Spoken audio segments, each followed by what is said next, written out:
박스들 안녕. 제가 INTP라 생각에 꼬리에 꼬리를 물어서 평상시에 별의별 생각을 다 하는데요. 근데 그게 인터넷 할 때도 똑같은지 진짜 별의별 걸 검색하고 유튜브 알고리즘도 게임, 애니, 영화, 마킹, 뒤집기 등등 관련성 1도 없는 영상들이 호말면에 나오는 걸 보면서 참 이런 완벽한 여집합도 보기 힘들겠다는 생각도 들거든요. 근데 그런 일상을 보내는 중 AI가 만든 애니메이션 캐릭터의 실제 모습이라는 게 갑자기 어디 알고리즘인지는 모르겠지만 저에게 왔고, 거기서 짱구, 원피스, 세일러문 같은 일본 애니부터 디즈니 같은 미국 애니메이션 영화들의 캐릭터를 AI가 실사화로 그린 모습이 진짜 사람처럼 잘 그려놨더라고요. 근데 그걸 보면서 짱구를 굴려보니 애니메이션 캐릭터들은 대부분 창작된 캐릭터들이지만 그 중에서는 아니 형이 거기서 왜 나와? 할 만한 카메오 개념이거나 어떤 인물이나 캐릭터의 모티브를 바탕으로 만들어진 캐릭터가 많거든요. 그러니 오늘은 애니메이션에 등장하는 모티브를 바탕으로 만들어진 캐릭터들에 대해 씹을 보겠습니다.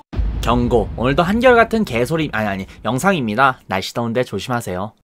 애니메이션의 역사가 현재 2022년을 기준으로 몇십 년이나 된 아주 긴 역사를 가지고 있는 미디어 컨텐츠라 엄청나게 많은 작품이 나왔고, 그래서 그런지 그 안에 등장하는 캐릭터들의 머릿수는 정말 셀 수도 없는 많은 캐릭터가 등장했습니다. 하지만 그런 캐릭터들 중에도 인트로에서 말한 것처럼 웬만한 대부분의 캐릭터는 만화가나 애니메이션 디렉터가 짱구를 굴려 디자인했지만, 어떤 캐릭터는 실존 인물이나 소설의 주인공 같은 가상의 인물에서 모티브를 따와 디자인한 캐릭터가 있습니다. 원피스에 나온 대부분의 캐릭터들이 실존 해적을 모티브로 삼은 캐릭터도 있고, 현대시대에 살고 있던 혹은 살았던 인물들을 모티브로 삼은 캐릭터가 등장하는 게 그 예시죠. 하늘섬에 나왔던 애는 에미넴을 모티브로 만들어져서 외관이 지금이라도 맘 스파게티라도 먹을 것 같고, 아오키즈는 현재는 생을 마감하였지만 일본의 국민 배우였던 마츠다 유사쿠에서 따왔는데요. 거기에 이 인물은 아오키즈 말고도 코난을 패러디한 짱구는 뭐 말려 엑스파일 2기 7화 명탐정 짱난 장면에서 짱구 아빠가 분장한 캐릭터의 모티브가 됐고, 우리가 새벽마다 투니버스를 봤던 이유인 카우보이 비밥의 스파이크, 거기에 명탐정 코난의 쿠도 유사쿠의 모티브가 된 사람입니다. 쿠도 유사쿠는 아오키즈와 같은 마츠다 유사쿠의 인생작인 드라마 탐정 이야기의 주인공 쿠도 슌사쿠를 따와서 쿠도라는 성을 쓰고,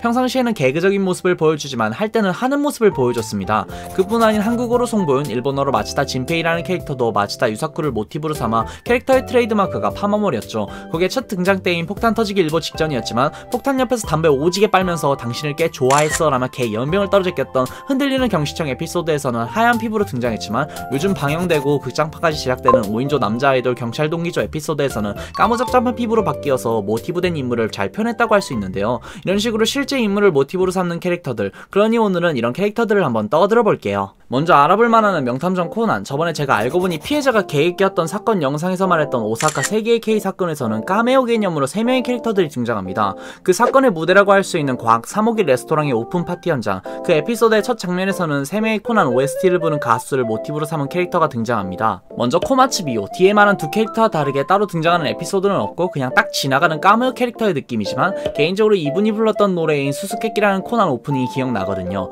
우리나라에서 가수 주얼리가 퍼즐이라는 이름으로 번안해서 초점 없는 내 두 눈의 사랑을 이라는 가사로 불렀던 그 노래, 이 노래에 방금 말한 가사가 흘러나오면 코난이 겁대가리 상시해서 공사 현장 위로 스케이트보드 타던 게 생각나서 그땐 그랬지가 절로 나오는 것 같네요. 그리고 다음에 알아볼 캐릭터는 쿠라키 마이라는 캐릭터입니다. 이 캐릭터도 앞서 말한 코마츠 미오처럼 코난 OST를 부른 가수이지만 이분의 스케일은 어마무시한데요. 이분은 2000년도부터 활동을 시작해 현재 2022년까지 총 25곡이라는 코난 OST를 불러 우리가 알만한 9기 오프닝인 Tomorrow is the Last Time과 5기 오프닝인 가창력 뒤지게 좋은 바람의 라라라도 이분이 원곡자입니다. 그런 거진 코난의 뼈가 박혀있다고 할 만한 쿠라키 마이, 2017년에는 코난 OST를 하도 불러서 기네스북에 오르기까지 했죠. 그래서 코난 927화에 잠깐이지만 카메오로 등장해서 자기 캐릭터를 연기하는 모습을 보여주기도 했습니다. 이런 OST를 부른 가수가 카메오로 나온 사례, 그리고 다음에 알아볼 캐릭터는 아예 에피소드 하나를 통째로 차지했는데요. 그 인물은 투믹스라는 그룹, 이름만 들어보면 초콜릿이나 어디 웹툰 사이트가 생각나지만 그런 건 아니고 일본 그룹입니다. 그리고 그 그룹의 멤버는 나가노 시이나라는 남자와 타카야마 미나미라는 여자의 혼성 그룹인데요.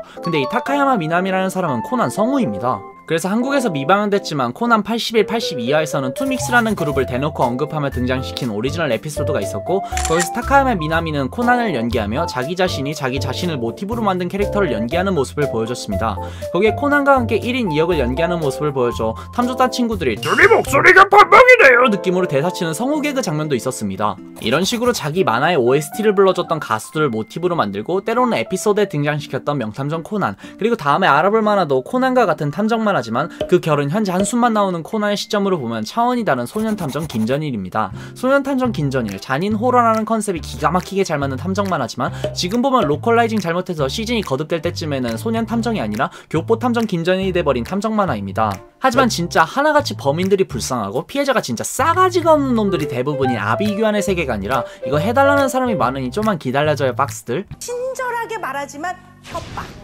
어쨌든 김전일에 나온 모티브가 있는 캐릭터는 바로 김전일의 할아버지인데요. 맨날 뭐만 하면 할아버지의 명예와 이름을 운운하면서 할아버지를 걸면서 추리 때리며 범인을 몰아붙이는 싹수도난 고딩놈 전일이. 그런 전일이의 할아버지는 긴다이치 코스케라는 일본 추리소설을 대표하는 드라마부터 영화까지 나온 소설 속에 등장하는 캐릭터입니다. 앞서 말한 명탐정 짱난에 나왔을 때 짱구 엄마가 입고 있던 옷도 이 긴다이치 코스케라는 인물의 옷이죠. 이처럼 일본의 유명한 추리소설 캐릭터의 후손으로 컨셉을 잡았던 김전일. 한국은 교포탐정이 돼버려 잘 모르지만 일본에서는 성씨가 긴다이치라 바로 아시는 분들도 있을 것 같은데요. 헌데 다른 소설 작품이라 너무 뜬금없는 것 같지만 이 소설의 캐릭터가 전일이의 할아버지가 된 이유는 김전일 작가의 아내가 앞서 말한 소설을 쓴 작가의 후손이라서 김전일을 그리기 전에 아내분에게 허락을 맡아서 전일이가 일본 대표 추리소설 캐릭터의 후손이 된 겁니다. 이런 식으로 비하인드라고 할 수 있는 캐릭터들. 하지만 다음에 알아볼 캐릭터는 작가 본인이 등장한 경우인데요. 다음에 알아볼 캐릭터는 짱구의 작가 우스이 요시토입니다. 짱구 좀 봤다 하면 아실만한 캐릭터. 옆에서 첫 싸우든 총을 쏘든 자기만의 노래의 길을 걷는 펠리컨 주둥아리 헤어스타일을 가지고 있는 캐릭터.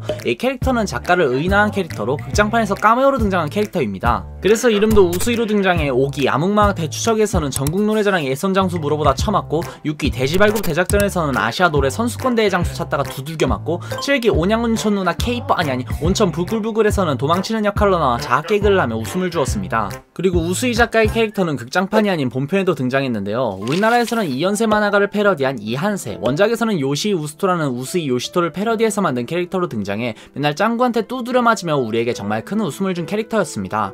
허나 이제는 작가님이 실족사로 하늘의 별이 돼서 더 이상 짱구에서 보기 힘든 캐릭터가 되어 이제는 극장판에도 본편에도 보기 힘든 캐릭터가 되었습니다. 그리고 마지막으로 알아볼 사람도 우스이 작가의 캐릭터 느낌인 스탠리입니다. 마블의 아버지 스탠리, 스파이더맨, 엑스맨, 판타스틱 4 등 수많은 마블의 작품을 만든 아버지 스탠리. 그래서 그런지 엑스맨에서 핫도그 장사를 시작으로 수많은 작품에 카메오로 등장해 스파이더맨 3에서는 I guess one person can make a difference 라고 명언 날리는 새마을 모자만한 껴지 정겨운 시골 어르신 느낌으로 등장해 대사까지 치셨는데요. 허나 스파이더맨 뉴 유니버스에서 목소리 연기를 끝으로 별세를 하셔서 이제는 사진 정도로 등장하는 게 다인 스탠리 할아버지. 하지만 돌아가시기 전까지 픽사의 피자 혹성 트럭 마냥 정말 각양각색의 역할로 등장해 우리에게 마블 영화인지 아니면 윌리를 찾아서인지 헷갈리게 만드셨는데요. 그럼 마블의 아버지 스탠리는 일본의 애니메이션까지 설립했습니다. 그 애니메이션은 히어로맨. 히어로맨은 마블의 작품을 애니로 만든 게 아닌 일본의 애니메이션 회사인 본즈의 자체 제작 애니메이션입니다. 하지만 스탠리가 합작해 시나리오를 써서 2010년에 내놓은 애니메이션으로 미국에서는 이쁘게 그리고 남자라고 우기는 조이라는 소년이 평범하게 하루하루를 살아가며 짝사랑녀,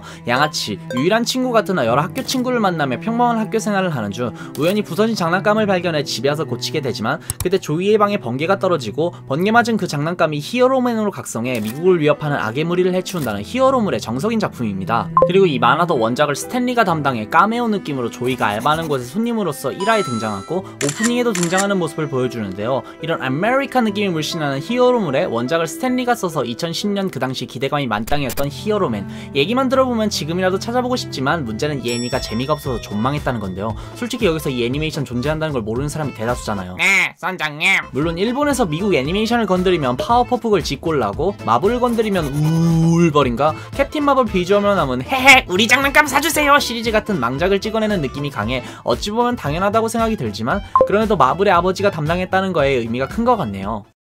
오늘은 이렇게 모티브가 있는 캐릭터들에 대해 시입을 봤는데 일단은 짬내면서 검색하고 편집하고 만들기는 했는데 5월 시작에 연휴 있어서 생각보다 바쁘고 그래서 그런지 뭔가 못 만든 것 같고 재밌게 만든지 자신이 없네요. 그래도 여기까지 봐주신 우리 박스들 정말 고마워요. 진짜로 고마워요. 그러니 오늘은 아우트로 짧게 할게요. 그럼 오늘은 여기까지!